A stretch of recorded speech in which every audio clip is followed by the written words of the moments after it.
Guys, so in this video, we're going to talk about why the banking system is a complete scam.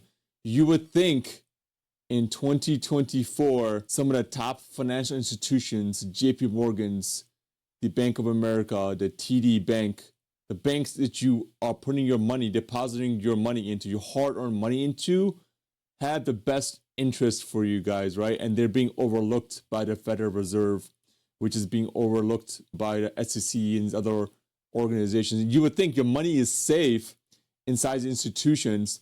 That's why the FDIC only secures, I believe, to $250,000 of your money at that bank. So the shit hits the fan, something fucking goes wrong, they can only insure up to that much. If you're making a decent amount of money, you have more money than that in one financial institution, and they go down under, then you're completely fudged. This week, there's an article that came out. TD Bank, one of the top 10 financial institutions, is going to be paying $3 billion of fine for a money laundering scheme. Let me pull this up for you guys. Let me pull up this article. Check this out. Look at this. TD Bank to pay $3 billion in historic money laundering settlement with the Justice Department for an anti-money laundering scheme they got caught with. How are you a top 10 bank and you allow this to happen under your nose? Internal compliance, regulatory issues, internal audits. Like, what the fuck is going on at your institution? That much of transaction volume and money laundering was going through the bank. That's insane. It's insanity. The VPs, leaderships, employees completely overlooked this stuff. Look at this. $3 billion in fines, which is one of the, I think, his largest fines a bank has had to pay. TD Bank failed to disclose suspicious crypto transactions tied to unnamed customer group. What is an unnamed customer group? If your money you put into the bank and they have these suspicious transactions and now they're paying $3 million in fine, where's that money going to come from? Let's say the bank goes down under. What's going to happen to your money? You're going to lose it all. You would think the banking system is trustworthy, but it's really fucking not. It's insane. They make you believe it's trustworthy, but it's really not. When you deposit money into the banking system, in these institutions, first of all, it's never there, right? Because they need to make money off your money. So they deposit the money. That money is being lent out as financial instruments to people and businesses, corporations, and even other banks at times, right? At interest. They make money. They make interest off the money that you deposit into these banks, these institutions. They're in hopes that when they lend money out, let's say $100,000 here, $50,000, $10,000, $1 million here, a couple of million here, all types of transactions. And they're hoping that money is going to be paid back, the principal plus the interest. And if they don't pay back, then they take a loss. It's a bad debt that they write off and it goes to collections. Something to think about, is your money really safe? Now, that's why crypto is way better, because your money is not at the bank. It's stored on a crypto exchange, obviously, if you are live trading, but it should be stored on a wallet, but away from the bank. That's why crypto has become so popular over the last 3, 4, 5, 6 years. It's becoming more and more popular that even the banks that are against crypto are adopting it, but then they wanted to regulate it because they're worried about weird, scammy transactions happening, money laundering, drug stuff or whatever. But that stuff is happening anyways without crypto. Regardless of crypto wasn't there, that stuff was gonna be happening anyways. People will always find loopholes, right? Whenever a new technology comes out into the world, there's always going to be a certain percentage that are going to be using the technology to do evil things, no matter what, right? You got AI coming out in the last year and a half, 2 years, it was blown up so big from 0 to billions of users, right? So yeah, people who are using it to push their business forward, marketing, tech, healthcare, all types of sectors. Then you have people on this side that are like, what can we do to use this technology to screw people over, scam people, right? Do fishy, random kind of stuff. That side will always be there, right? You buy a gun to protect your family, but you can also use that gun to kill people, mass shootings, right? So it can be used to protect, it can be used. It depends. It's in the hands of the beholder, right? So every technology, everything, including crypto, everything that comes out, there's a good and bad side to it, right? Even the stuff on a day-to-day basis. Like you can drive your car and you can use the car to get from point A to point B, or you can use that car to run over people, right? Like it's intentions, right? It's intentions behind the tool that you're given. It's not the tool that's dangerous. It's the intentions behind the tool that's actually dangerous. And that's controlled by people. People have intentions. The tools are just there regardless, right? Crypto or any other program. So now in this situation, TD Bank, they're going to be paying billions of dollars in fine. It's going to be a slap on their wrist. So what's going to happen is it's such a large fine, and there's quite a bit of high volume money laundering that happened.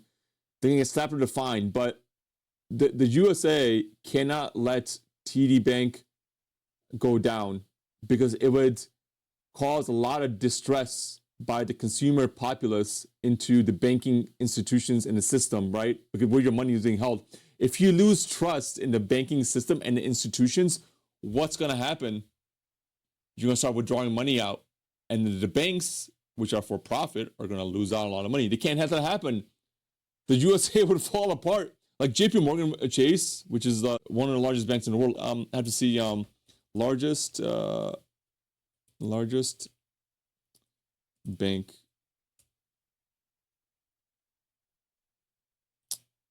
Let's see. Yeah, see, JP Morgan Chase is the world's largest bank. Total assets of 3.5 trillion. The Bank of America is up there too. Wells Fargo, Citigroup, Industrial, Agriculture of China, and these are worldwide banking.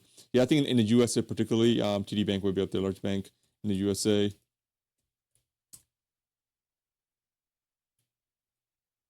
Top 5, yeah, Bank of America, Wells Fargo, Citibank, US Bank. Yeah, TD Bank is in the top 10 for sure. Let's go to top 10 in terms of biggest assets. Bank of America, PNC, Truist Bank. Yeah, TD Bank right there, 369 million, top 10. So they manage almost $370 billion in assets, right? This number might not be 100% accurate, but it's close enough, right? This is a pretty credible site. Marker, yeah. So, Capital One. So now imagine if JP Morgan will go down $3.5 trillion. You lose your shit.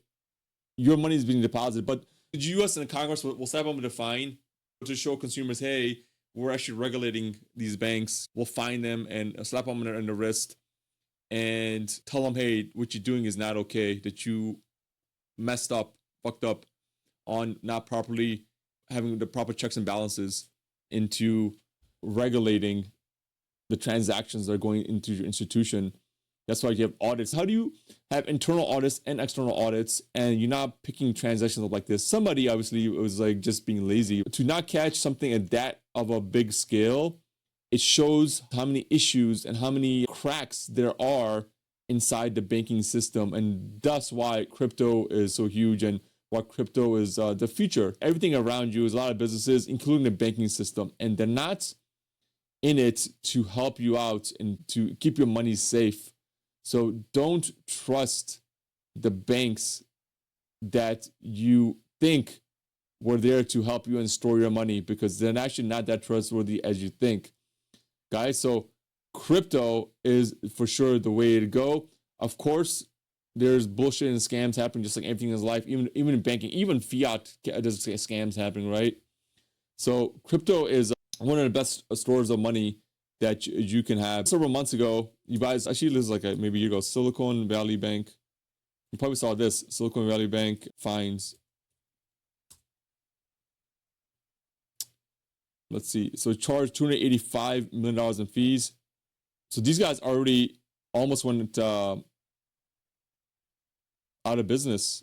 They almost went bankrupt because they were lending money, and they're lending money to these companies inside their portfolio that were not giving in return. So they lend, like Silicon Valley Bank lends a lot of money to companies that are very risky, tech startups and things like that.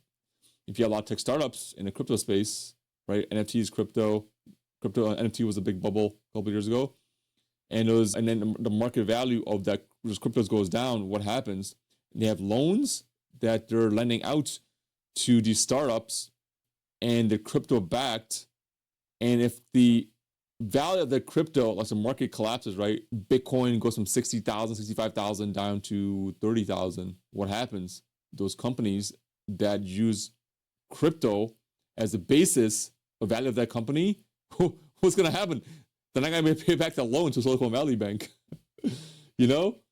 So it's some crazy stuff. So this bank looks like they got the $30 billion emergency financing to help because people couldn't take their money out. They didn't have enough money because people were freaking out. They wanted their money out of the bank. They couldn't get their money out, so they had to get saved. You know, and it almost caused a massive collapse. Watch where your money is being stored. Your banking system is not as trustworthy as you think it is. Something to think about. All right, guys, I'll see you guys in the next video.